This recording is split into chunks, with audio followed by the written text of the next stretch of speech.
So the first topic that I plan to talk about today is thinking long range, thinking in principle. It's kind of that general idea that you form, that as ethically you should form principles. I guess philosophically in general, but I'm more talking ethically in this context.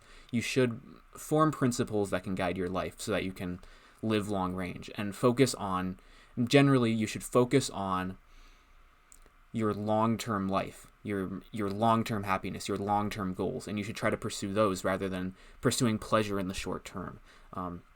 That's a fundamental principle that I want to talk about here, and this has started to come up a lot in my life as well. That's kind of why I wanted to talk about that. I've been thinking a lot about where I'm at in my life and what I want to do next. I've been setting a lot, and because of that, I've been setting a lot of goals. And trying to focus a lot more on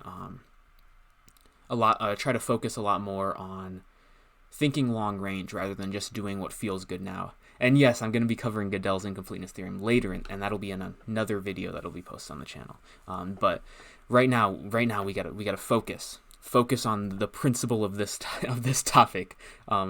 Thinking about long-term principles, thinking long-term and acting on principles. So I guess let us talk about that. So what does it mean to act on principle? What does it mean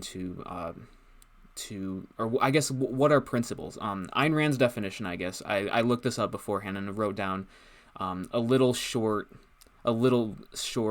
pithy sort of definition based off of it. It's basically fundamental truths upon which other truths depend. It's trying to grasp what is the fundamental here. What is the fundamental among these concretes? And that's because in reality, all that really exists are concretes. All that you see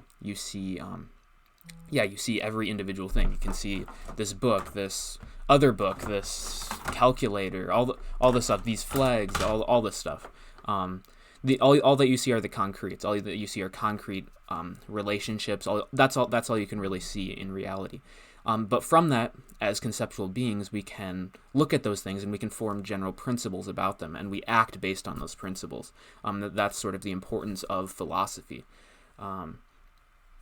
And we need these principles because as human beings, we're conceptual beings and we act long range. That is why we need these principles. We need principles so that we can act long range and ethically wise. With regards to ethics, that's why we form general principles, or such as like always be honest, always act rationally. That's why we form those principles, to help us in concrete instances where we might need to act honestly. Because there's no like tangible thing in reality called honesty. Honesty is simply a generalized sort of principle that encapsulates all these individual instances of where you tell the truth. So, for example, let's say I come home late and my mom is like, where were you at? This I guess this would be more of a high school thing. Back when I was in high school, my mother, this was always what I would think about when I was thinking about honesty. My mom would say, where are you at? And then I had a choice. I can either completely lie, or I can tell her exactly where I was, exactly what I was doing, and face whatever consequences may come of that. And that would be one particular instance of the principle of honesty. Now, I would generally try to be honest with where I was at. As long as it like didn't, whatever. There were little things that I would consider. I would generally try to be honest though, and my friends were very surprised based off of how honest I would be with my parents about what I would be doing. But anyways, that is the way that goes. And so generally you have these. Principles are formed based off these individual instances, and you can form these general principles based off how you want to act. And you need these principles because we live long range.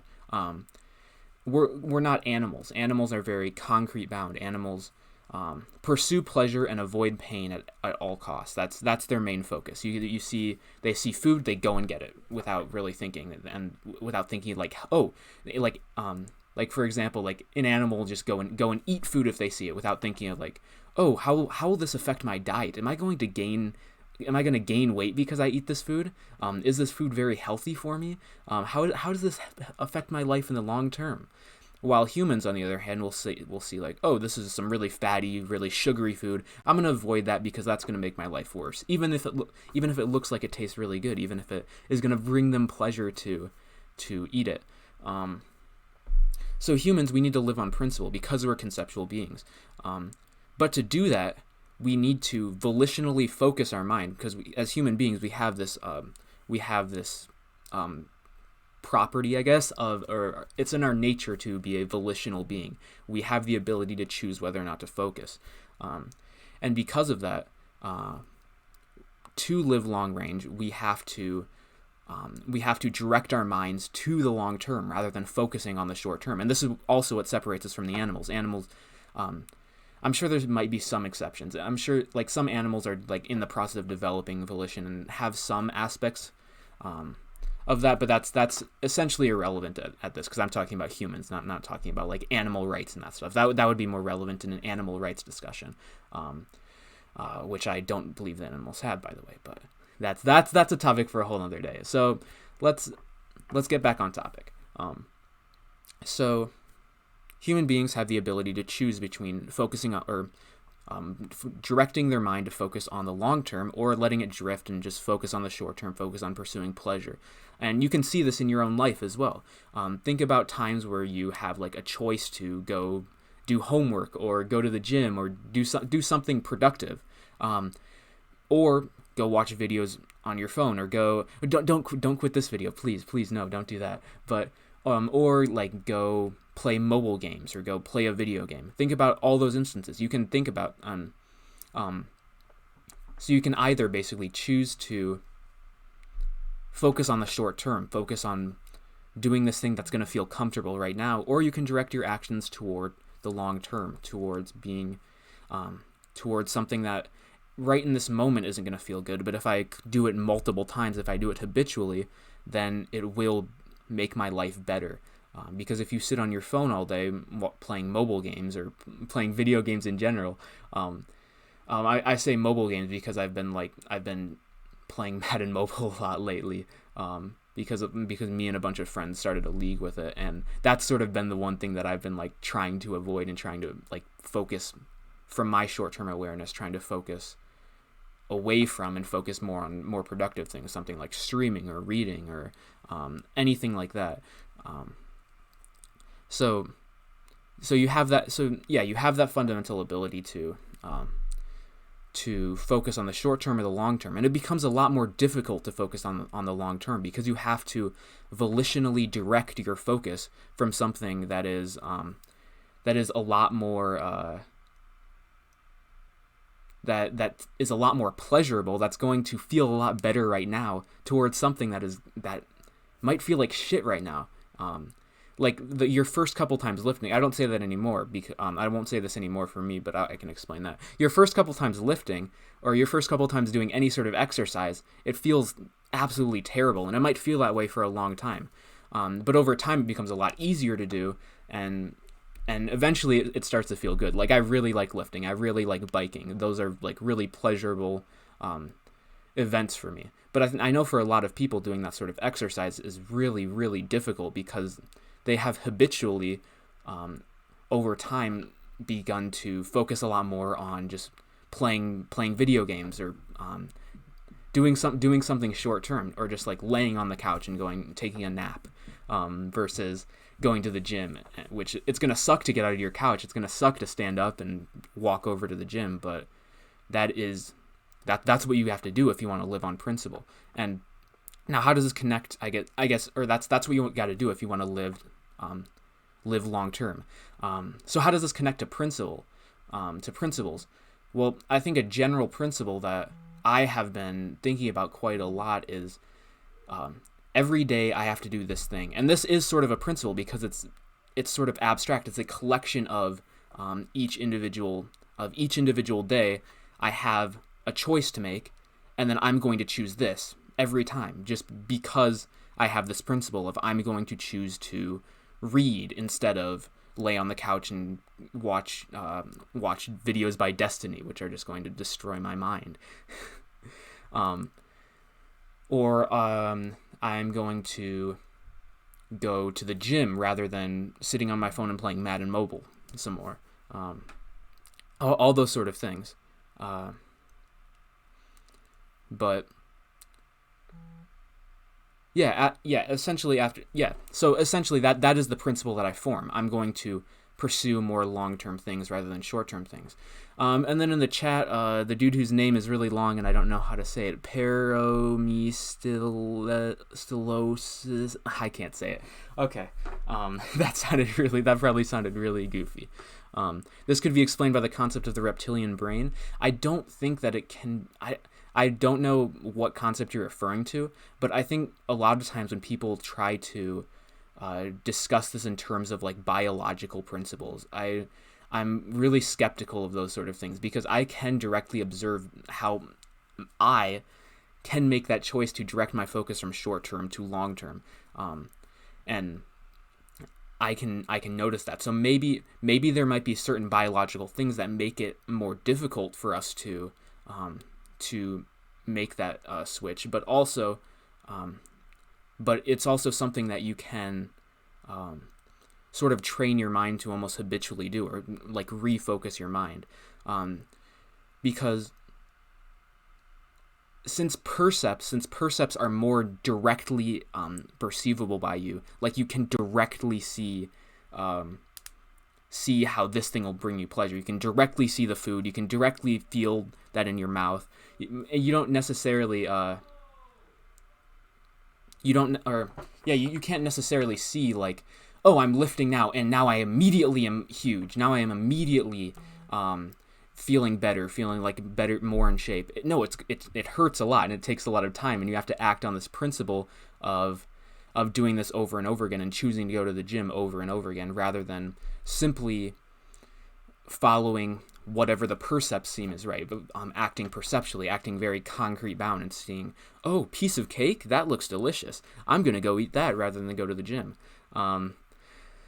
But yeah, I mean, I think that essentially covers what I was going to talk about there. So now I wanted to sort of move on to the ways in which I'm applying principles, the principle of thinking long range rather than acting short term, to my own life. And I think I've brought up a couple of things here already, but I wanted to basically explain my new approach to this, since I essentially this week developed a new approach to doing these sort of things, to doing more long-term things and getting away from playing video games or laying in bed and watching videos or doing all those sort of things. So for me, this week I basically compiled a list of all the things that I want to do more. These things, I actually have a list. I have it all written on my whiteboard over here, and so basically I thought of a list of all these things, and I'll just read off the list of things. Bike, lift, climb, core being like doing sit-ups and like 5 minutes of doing things that'll like work on abs, and then journaling, reading, studying for my probability exam, which is one of the exams that I have to take as an actuary, and then meditating and streaming are the last two. So those are the list of things that I wanted to do, and then I basically divided them into two categories. One being things that I want to do every day versus things that I want to do a certain number of times per week. So things like lifting, for example, I'm not going to do that every day because I'm going to absolutely destroy my body. I'm going to feel like shit. And the same thing with climbing. Like with climbing, I'm gonna like cut open my fingers, and I'm not gonna want to go back. And I'm just gonna be like I'm just gonna be like bleeding all over the place every single time I go. So those two things, along with streaming as well. I don't have time to stream every single day. However, I want to get back into streaming. So those three things I moved into things that I want to do 3 times a week. That was my sort of baseline. So that was essentially my goal there, and the rest I put in daily. So I just basically wrote a checklist on my whiteboard of like the list of things I want to do daily, checklist, and then things that I want to do weekly, and then I have like 3 boxes right next to them, so I can just check it off as I do it over time throughout the week.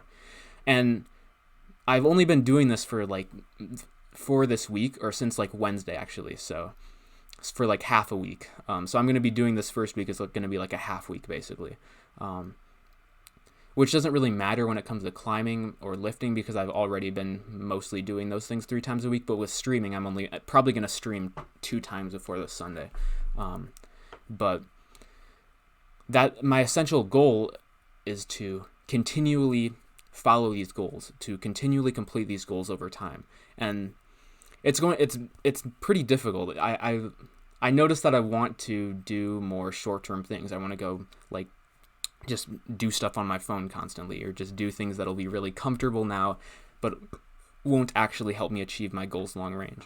However, I think over time, if I keep doing these things every day, I'm going to have a much clearer mind state. I'm going to be a lot more healthy, both mentally and physically, and it's going to make my life better. I know that by the way that by basically I know how things like biking. When I bike in the morning, I feel a lot more mentally clear throughout the day.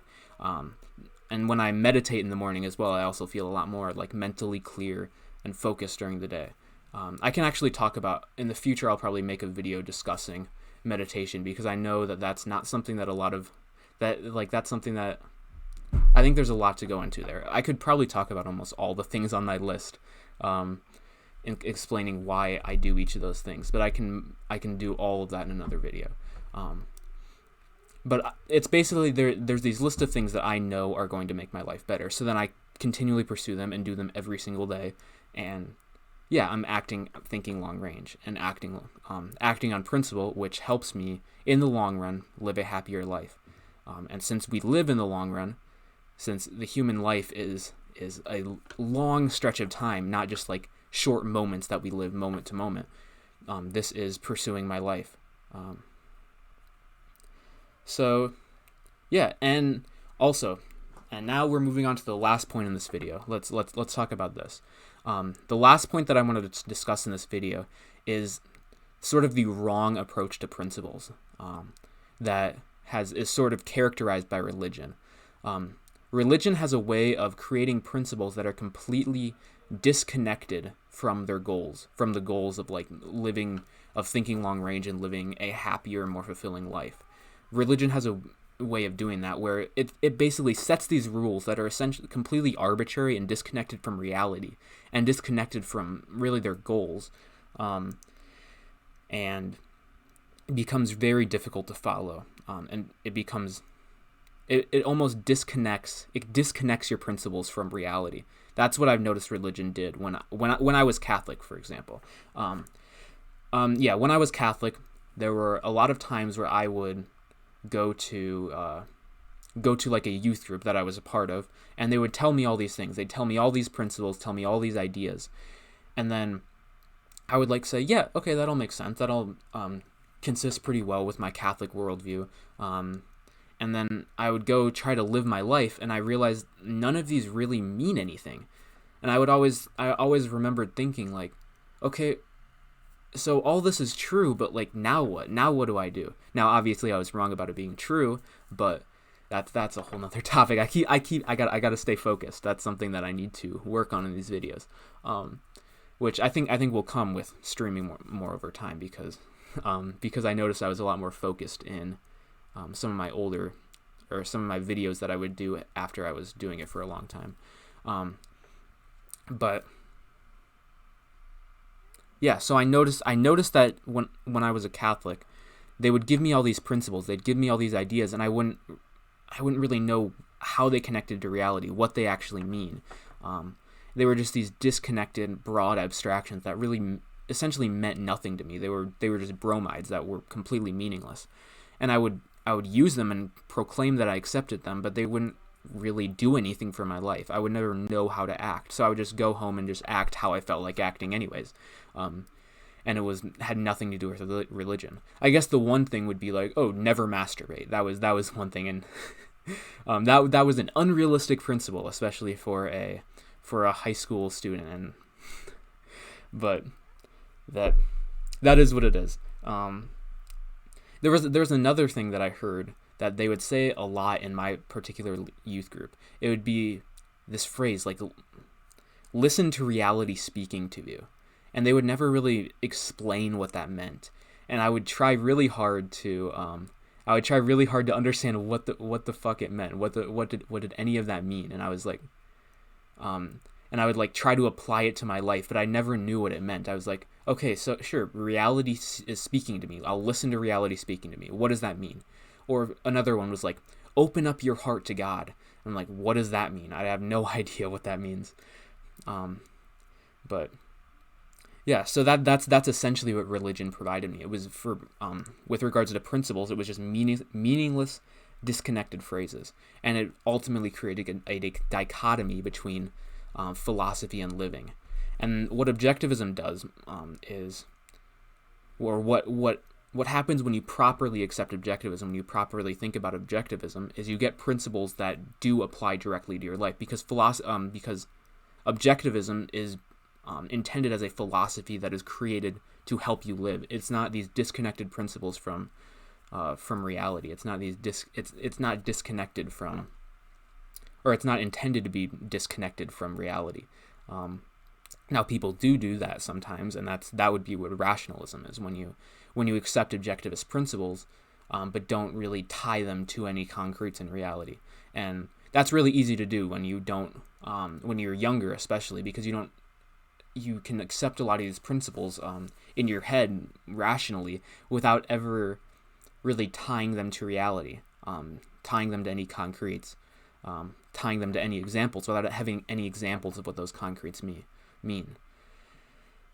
So yeah, I think that's essentially everything that I wanted to say on that particular topic. So I think it is time to move on and start looking through the chat.